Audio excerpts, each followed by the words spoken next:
foram os templários que inventaram os bancos? Quando se fala em ordem dos templários, pensamos logo em cavaleiros, guerreiros, ordem militar. Mas essa fase da Idade Média, durante a qual os cristãos seguiam até Jerusalém para tentar mantê-la sob o seu domínio, foi também sinônimo de serviços financeiros. Sim, os templários não se dedicavam só ao combate. Acabaram por ser uns banqueiros inteligentes, que criaram e desenvolveram os primeiros sistemas financeiros no planeta. Aí surge a pergunta se realmente os templários foram os primeiros a criar uma instituição financeira.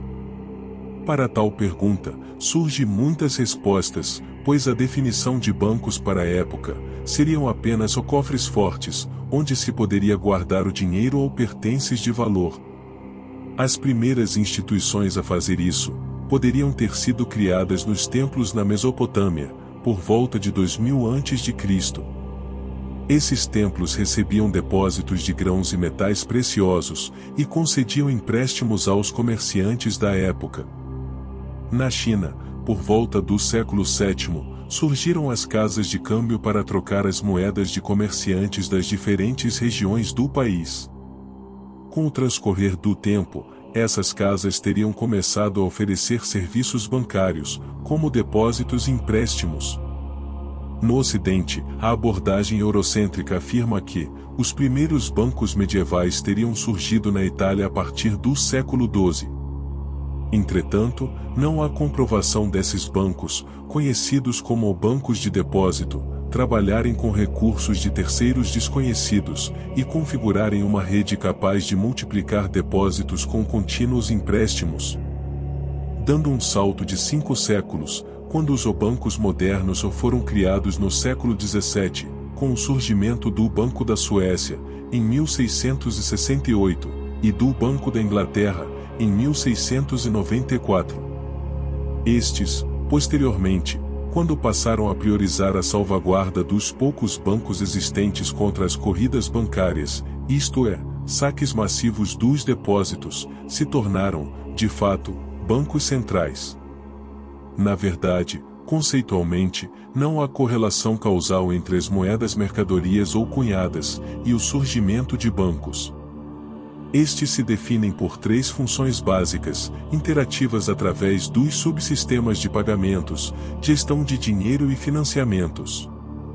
Já a moeda se torna efetivamente dinheiro quando cumpre as 3 funções interativas, como meios de pagamentos, unidade de conta e reserva de valor. Contudo, para os historiadores, a primeira instituição bancária de grande escala surgiu não da comunidade mercantil, mas sim da ordem dos templários. As peregrinações até Jerusalém eram sinônimo de perigo, como guerras, doenças e, claro, roubos. Aliás, os cristãos, quando partiam para a Terra Santa, já partiam do princípio que iam ser roubados. Mas a Temple Church, em Londres, tinha uma forma de suavizar essas perdas. A Casa Londrina dos Cavaleiros Templários, conhecida como Temple Church, foi construída pelos Templários em 1185, e além de uma enorme importância histórica, arquitetônica e religiosa, ela também tinha outra função. Em formato circular, com uma estátua de 2 cavaleiros em cima de um cavalo, o clássico símbolo da Ordem dos Templários, a capela é considerada como o primeiro banco da história. Antes de partirem para a peregrinação, os cristãos poderiam ir a Temple Church para depositar parte das suas economias. Em troca, recebiam uma nota de crédito, que poderiam utilizar para levantar as suas economias quando chegassem a Jerusalém. Era uma forma de os peregrinos levarem menos dinheiro na viagem, e de terem a garantia de que iriam ter o seu dinheiro, ao chegar ao destino. Refira-se que quem criou e desenvolveu a Temple Church foram precisamente os Cavaleiros Templários. Como se sabe, os Templários, além de atividades militares, exerciam outras atividades financeiras. Com o objetivo primário de defesa de peregrinos cristãos a caminho de Jerusalém, que com a cidade capturada na primeira cruzada em 1099, aumentou muito a circulação de pessoas vindo da Europa em peregrinação. Esses peregrinos precisavam, de alguma forma, bancar meses de comida, transporte e acomodação nesse período, sem precisarem carregar grandes somas de dinheiro consigo, já que isso os tornaria alvo fácil para ladrões. E aí surgiu a atuação secundária dos templários, a guarda desses valores pelo período da travessia. Como falei anteriormente, o peregrino poderia deixar seu dinheiro na Temple Chart, em Londres, depois pegá-lo de volta em Jerusalém. Em vez de carregar o dinheiro até lá, ele só precisaria levar uma carta com o crédito. Os cavaleiros templários eram a Western Union, a conhecida empresa que faz transferência de dinheiro entre países. Os detalhes dessa transação ainda é um mistério, como tantos existentes na Ordem dos Templários, e não se sabe ao certo como se protegiam de fraudes ou mesmo identificar a identidade dos viajantes. Hoje, com nossa tecnologia parece bem simples, mas séculos atrás, isso se tornava um grande problema. Esta ideia estava relacionada com a rotina medieval de depositar objetos de valor em lugares sagrados para sua segurança, durante fases problemáticas, como guerras ou doenças. E no Temple Chart estavam muito bem protegidas. Não com câmeras de vigilância e sistemas computadorizados, mas por soldados muito bem treinados, por um edifício muito fortificado que estava localizada num dos lugares mais estratégicos da cidade. Os Templários não foram a primeira organização no mundo a oferecer esse tipo de serviço. Diversos outros países haviam feito isso antes, como a dinastia Tang na China, que usava o Feikon ou dinheiro voador, um documento de duas vias que permitia a comerciantes depositarem seus lucros em um escritório regional, e depois pegarem o dinheiro de novo na capital. Mas esse sistema era operado pelo governo.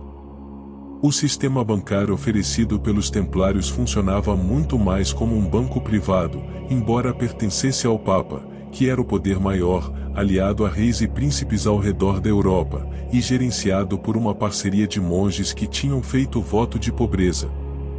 E os cavaleiros templários fizeram muito mais do que apenas transferir dinheiro por longas distâncias, eles também ofereciam uma série de serviços financeiros reconhecidamente avançados para a época. Os templários implantaram, além da guarda do dinheiro, também uma forma de empréstimo. Cobravam uma taxa, ou juros sobre o valor emprestado. O rei Filipe da França era um de seus melhores clientes, contudo, levaram um calote e acabaram sendo traídos pelo seu algoz. Um exemplo de como os templários agiam nessa negociação financeira foi a compra de uma ilha na costa oeste da França, pelo então rei Henrique III da Inglaterra. No ano de 1200, Henrique adquiriu a ilha de Oléron, a noroeste de Bordeaux, pagando por volta de 200 libras por ano aos templários de Londres, durante o período de 5 anos.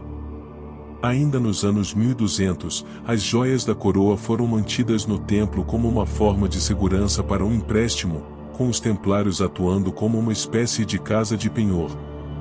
Os cavaleiros templários não foram o banco da Europa para sempre, claro. A ordem perdeu sua razão de existir depois que os cristãos europeus perderam completamente o controle de Jerusalém em 1244, e os templários foram dissolvidos por completo em 1312. O cofre gigante começou a ficar pequeno e com o passar do tempo, desapareceu mesmo. Em 1244 o exército Khwarezmian conquistou Jerusalém, após um cerco realizado à cidade. Jerusalém deixou de ser controlada pelos europeus cristãos, e consequentemente deixou de haver peregrinações por parte dos europeus. Então quem assumiu essa função bancária que eles deixaram?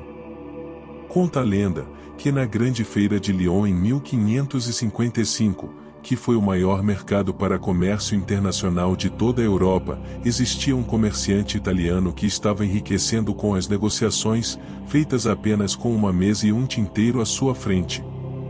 Dia após dia, ele recebia comerciantes e assinava pedaços de papel e, de certa forma, ficava rico. Havia rumores que ele poderia estar cometendo algo ilegal, ou mesmo aplicando algum tipo de golpe. Contudo, para as grandes casas de mercadorias europeias, suas atividades eram totalmente legítimas. O que ele fazia ali? Ele apenas estava comprando e vendendo dívidas. Ao fazer isso, estava gerando um considerável valor econômico. Exemplificando, um comerciante de Lyon, que quisesse comprar lã de Florença, poderia ir a esse banqueiro e pedir um tipo de empréstimo chamado de conta de troca. Era um documento de crédito, que não especificava a moeda de transação. Seu valor era expressado em S-mark, uma moeda privada usada para essa rede internacional de banqueiros. E se os comerciantes de Lyon ou seus agentes viajassem a Florença, a conta de troca do banqueiro de Lyon seria aceita pelos banqueiros de Florença, que trocariam sem problemas o documento pela moeda local. Por essa rede de banqueiros, um comerciante local podia não só trocar moedas, mas também traduzir seu valor de compra em Lyon para valor de compra em Florença, uma cidade onde ninguém havia ouvido falar sobre ele. Era um serviço valioso, que valia a pena. E de meses em meses, agentes dessa rede de banqueiros se encontravam em grandes feiras como a de Lyon, conferiam suas anotações e acertavam as contas entre si. E assim surgia uma rede, de certa forma, sofisticada de trocas de moedas e foi um norte para o sistema financeiro atual, pois nosso sistema financeiro de hoje tem muito a ver com esse modelo. Quando fazemos compra com um cartão em certo estabelecimento, essa informação de gasto é repassada ao banco do cliente, que faz o pagamento ao comerciante, mas claro, em frações de segundos. Entretanto, não tudo é essa maravilha que podemos perceber, pois essa rede de serviços bancários sempre teve também seu lado obscuro. Transformando obrigações pessoais em dívidas negociáveis internacionalmente, esses banqueiros medievais passaram a criar seu próprio dinheiro privado, fora do controle dos reis da Europa. Ricos e poderosos, eles não precisavam mais se submeter às moedas soberanas de seus países. O que de certa forma ainda é feito hoje em dia. Os bancos internacionais estão fechados em uma rede de obrigações mútuas difícil de entender ou controlar. Eles podem usar seu alcance internacional para tentar contornar impostos e regulamentações. E considerando que as dívidas entre eles são um tipo claro de dinheiro privado, quando os bancos estão fragilizados ou com problemas, o sistema monetário do mundo todo também fica vulnerável. Atualmente nós não podemos viver sem eles, ao que parece, mas também não temos certeza de que queremos viver com eles. Governantes há muito tempo procuram formas de controlá-los, mas sem sucesso, pois seu poder financeiro aumenta a cada dia, o que torna uma certa sociedade mercantil de muito poder no planeta. Poucos governantes foram mais duros com os bancos do que o rei Filipe IV, da França. Ele devia dinheiro para os templários, e eles se recusaram a perdoar seu débito. Então, em 1307, no local onde hoje fica a estação Temple do metrô de Paris, Filipe lançou um ataque ao Templo de Paris, o primeiro de uma série de ataques ao redor da Europa. Os templários foram torturados e forçados a confessar todos os pecados que a Inquisição pudesse imaginar. A ordem acabou sendo dissolvida, como sabemos. E o último grande mestre dos templários, Jacques de Molay, foi trazido ao centro de Paris e queimado publicamente até a morte. E hoje, o Templo de Londres cumpre outra função, é mais um ponto turístico como tantos outros do legado templário. E chegamos ao final de mais um vídeo, e se você gostou, não se esqueça de se inscrever e deixar um like e um comentário para dar uma ajuda ao canal. Até o próximo!